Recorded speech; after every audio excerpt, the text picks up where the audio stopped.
They want the child. Or maybe they don't care whether they father if you stay or not. They just want the perfect gene. What? You trying to tell me? Well, maybe women would prefer that the father just goes anyway so they can have the child to mould. This is the body found. Who? Calls each of them on a suicide mission. I watched her today through the two-way mirror at 11 a.m. to discover her symptoms. They had become anew, if I can put it that way. Sister. That's what she called her, and she had emerged. That's what I called her. That's who I called her. Who? Hotex, that strange code that I'd found at the back of the photograph. Yes, it was curious to watch. Actually, now as I think of it, it is curious to watch. Suzanne, these symptoms felt like an invasion. Felt the room in the lab was appropriate. Carried on like an asylum to monitor the behaviour of the woman who had successfully concealed her identity under the cover of a quite ordinary personality, Emily. Suzanne, the sister, had... Aphrodite has emerged. The poem she wrote. A poem on the border of the picture of the painting, behind which was the mirror. A strategy wall. There, the solar plexus. Yes, it was successfully concealed. I looked as it emerged. The tunnel had flowed, and I had flown. Metaphorically, I have conveyed it symbolically, and the viewing is beginning to develop in these photographs, to emerge, to reveal quite a few things. The narcissism, the truism in her personality, the female, the feminine, that Freud gave a lecture of in that century so many years ago on Earth. A truism he tried to uncover, discover, but the essay had been kept under wraps, as if it were over many, many years, due to an inheritance that had been... The inheritance had been sought for, but had been lost. Back in the Victorian era, Edwardian it was, and I wrote this diary. I perceived the Anglo-Saxon world, the Victorian, the Italian, the France woman.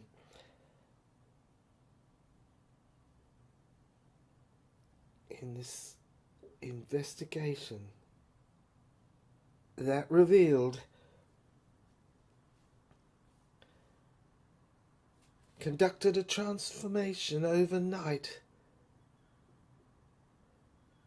I painted the poem. Her breasts were young and her navel solar plexus area. It was where I hid the safe behind it. It was all a diagram, a code. I did it deliberately to fool the guards. A canvas against the wall in my prison, my cell. The way she stood, it was the way her eyes looked. There was a mechanism. If you fixed the gaze upon hers at a certain angle, click, the wall would open, and there, behind this witch was a camera I'd installed and a curtain, and it took photographs of everything that occurred in this cell, this room, for posterity, forever. This ship that's come in, I've come back. It's been 10,000, 20,000, 30,000 years of this transformation, this This transformation, this transmigration, this transubstantiation of souls, the redemption I had to do, I redeemed. I was a Prime Minister of Europe, President of the United States. When I was a Yankee so many years ago and a Southerner. It was so long ago, but the memory, it's in my DNA, my genes, my link has been made so that I can recall all that happened and be free from this straight-jacketed hell in which I was arrested, and by that I mean in a musical term. It was a arrest, a stop. I was pulled up in a jerk, a stop.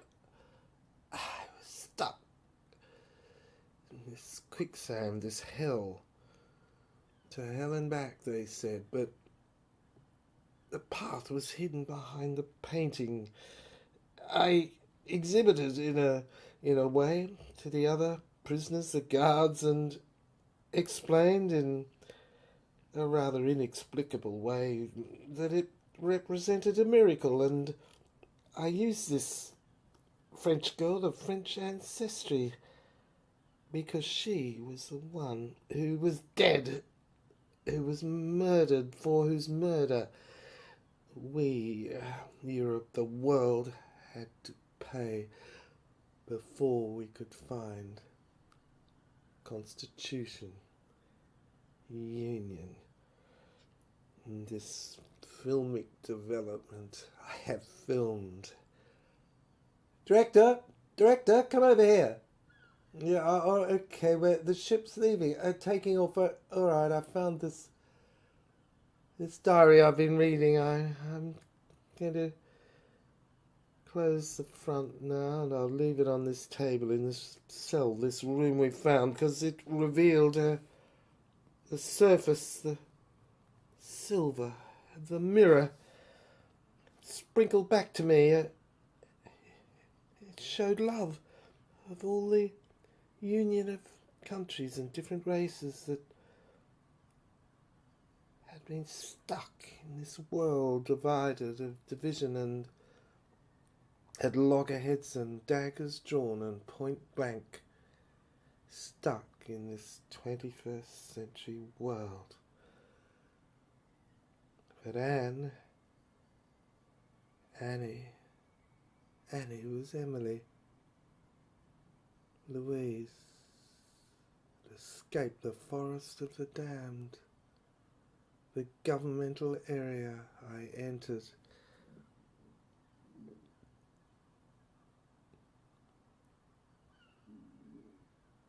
In the brain.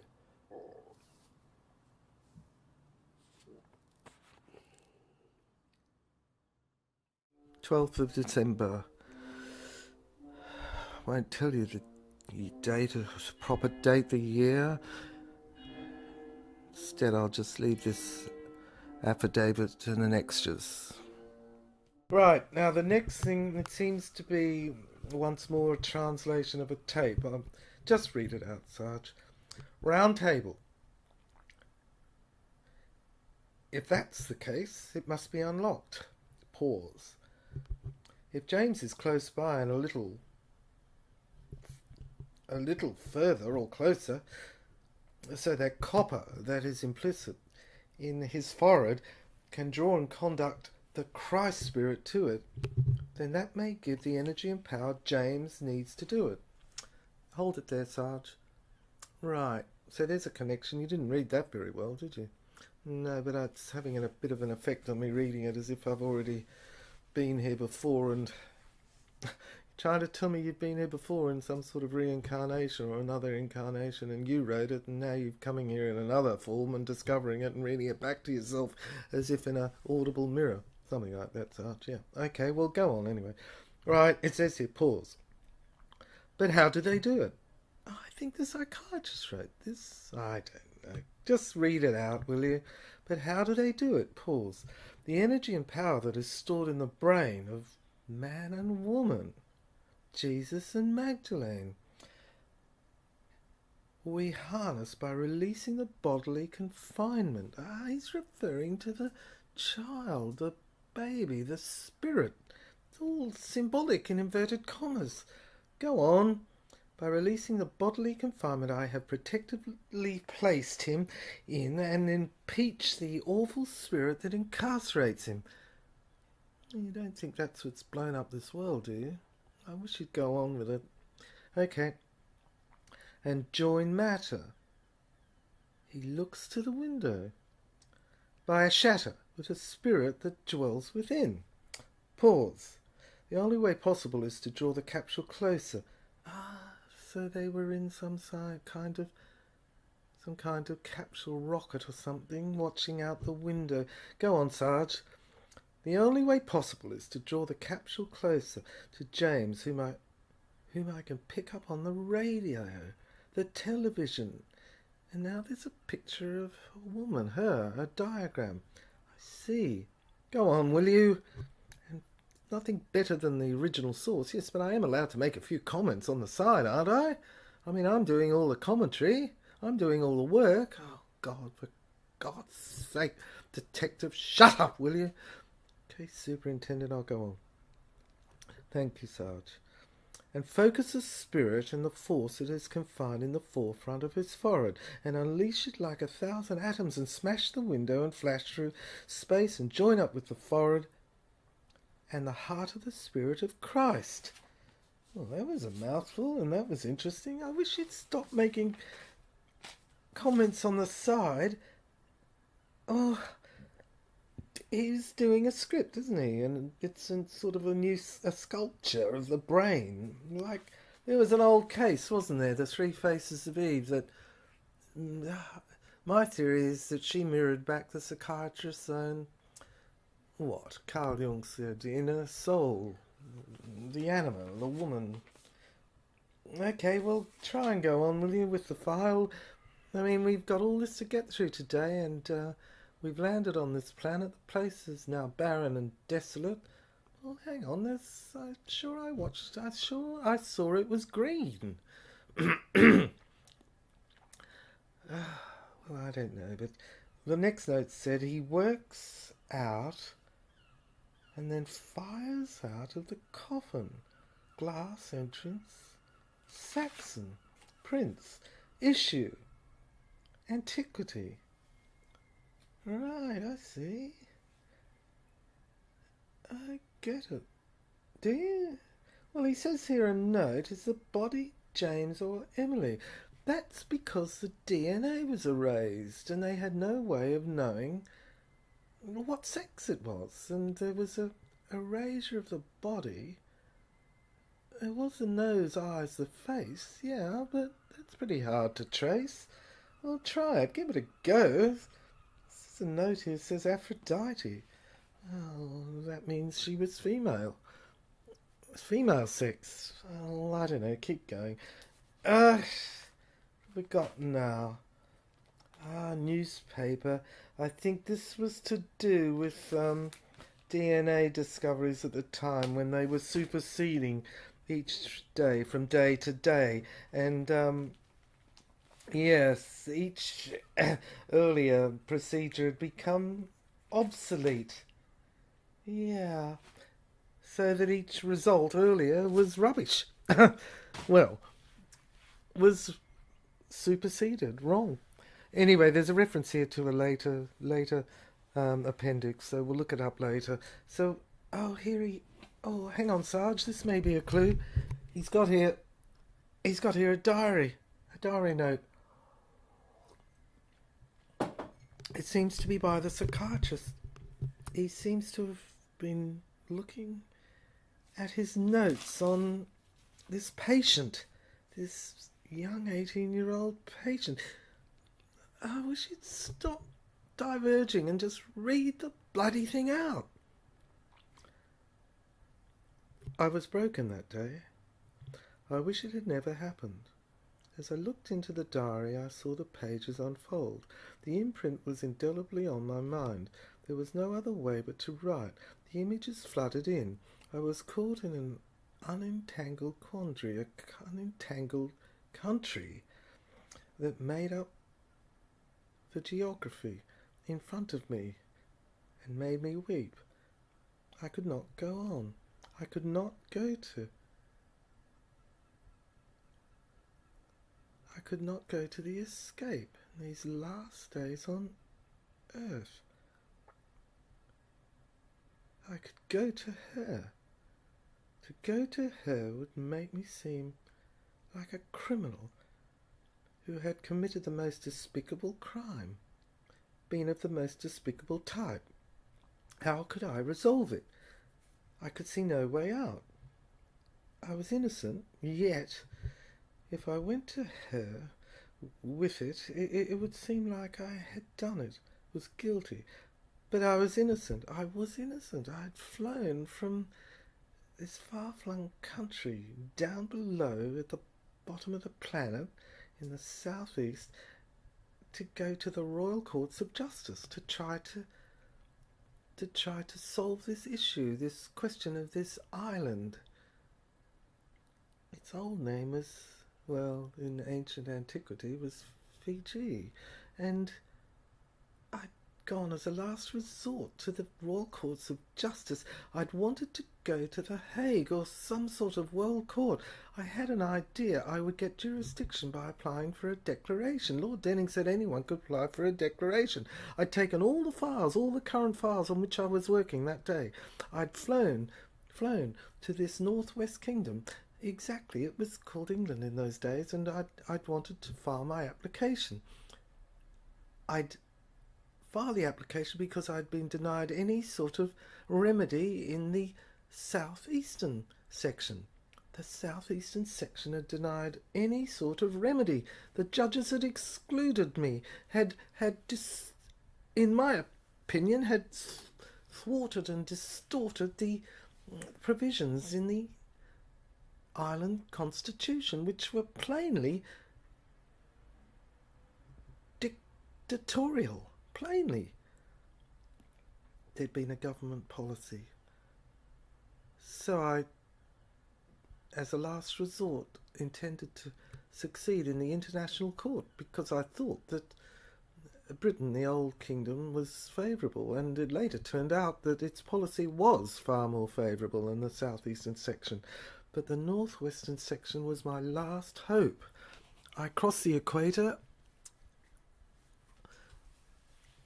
in the plane, and I arrived, and I had all my notes, my files, all the ones that were current in other areas, and I would return to Australia and do them, and succeed in them. I would work on them on the plane back, and succeed in them when I arrived back in the capital of the southeastern section, and do all the cases, do them all, and win them. I had a month spare, so I went and,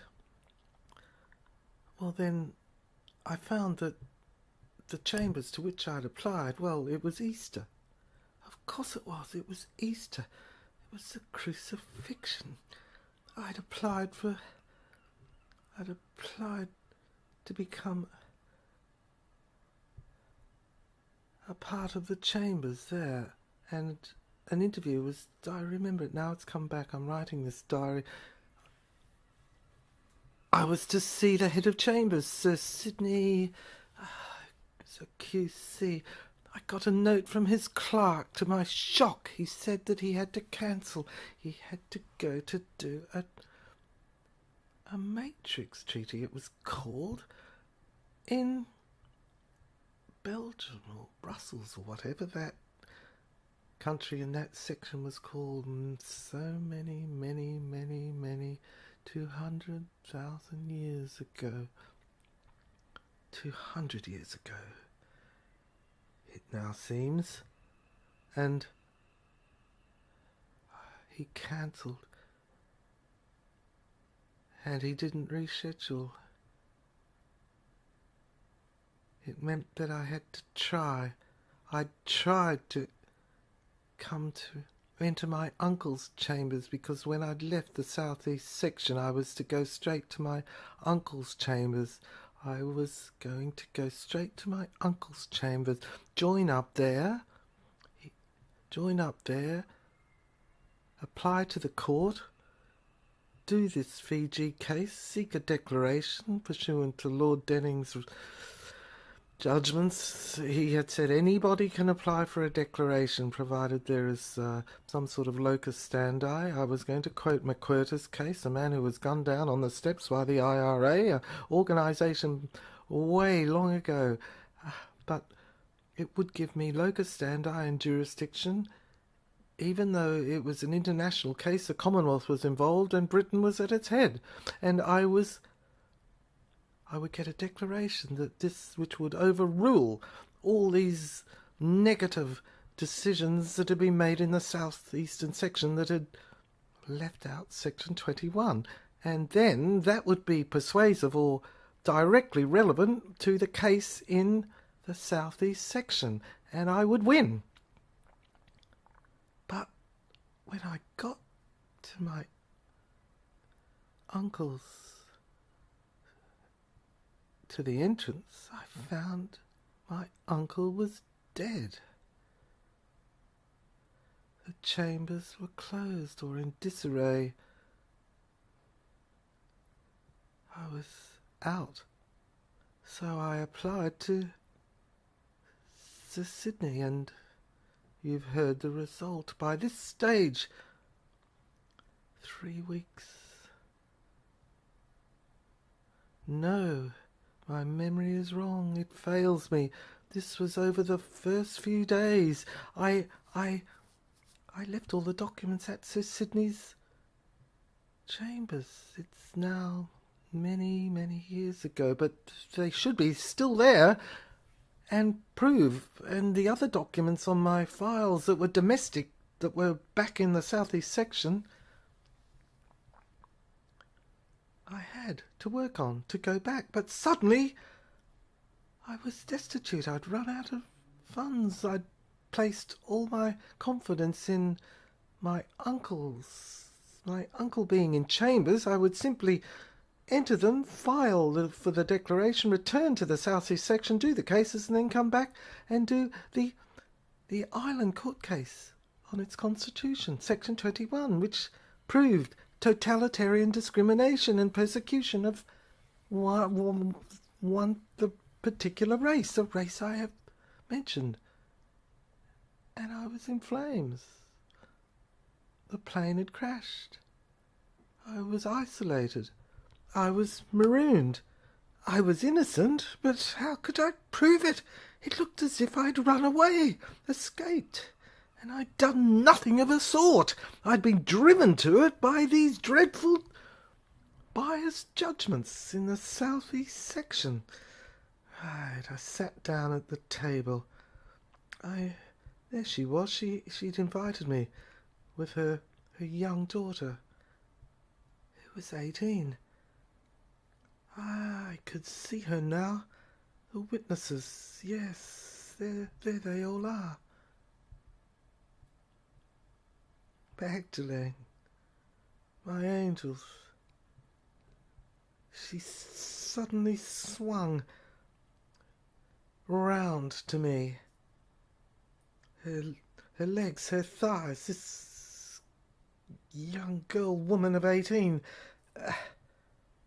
this Rosie, I sat upright, thunderbolted. I had been so preoccupied with my problems, my fate, that I looked at the cards of destiny and saw the tower had collapsed. The fire was smashed. And an SOS. Electricity rays came out of a grave